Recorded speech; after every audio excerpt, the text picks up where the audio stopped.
Bhagavad Gita chapter 4 audio book Hindi translation Gita Press Gorakhpur. ज्ञान कर्म संन्यास योग पूर्ण सुने। कुरुक्षेत्र के मैदान में श्री कृष्ण अर्जुन को गहन ज्ञान दे रहे हैं। श्री कृष्ण बोले, मैंने इस अविनाशी योग को प्राचीन समय में सूर्य देव को बताया था। सूर्य से यह ज्ञान मनु को मिला और मनु से यह इक्ष्वाकु को प्राप्त हुआ। इस प्रकार यह ज्ञान परंपरा से चलता आया, लेकिन समय के साथ यह लुप्त हो गया। इसलिए आज मैं वही प्राचीन योग तुम्हें बता रहा हूं।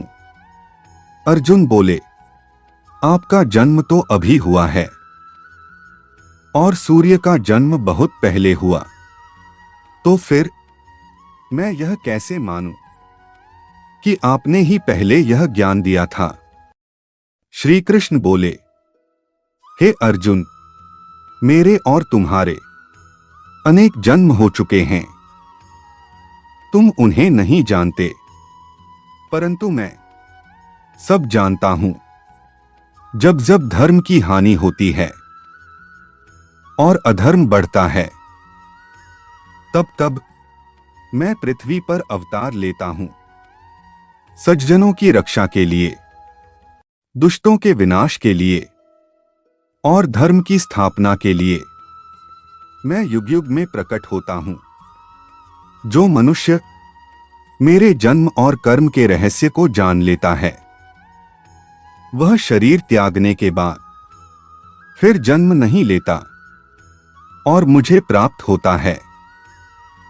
जो जैसे मुझे भजते हैं, मैं उन्हें उसी प्रकार फल देता हूं।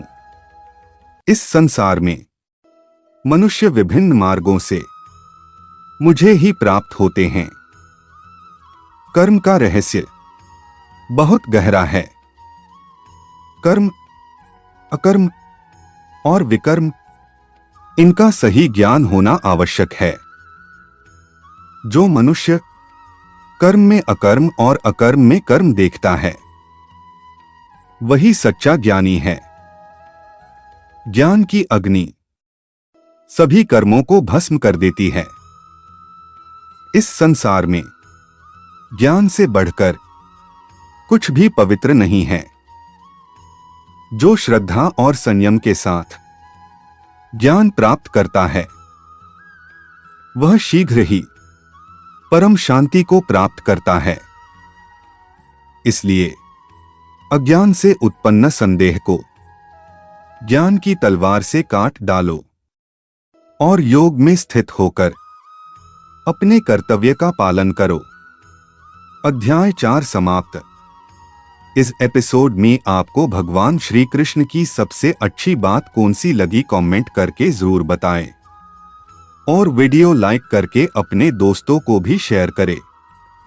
अगला चैप्टर जल्द आ रहा ही, तो चैनल को सब्सक्राइब करके बेल आइकन भी दबाएं ताकि आपके पास नोटिफिकेशन पहुंच जाए। धन्यवाद।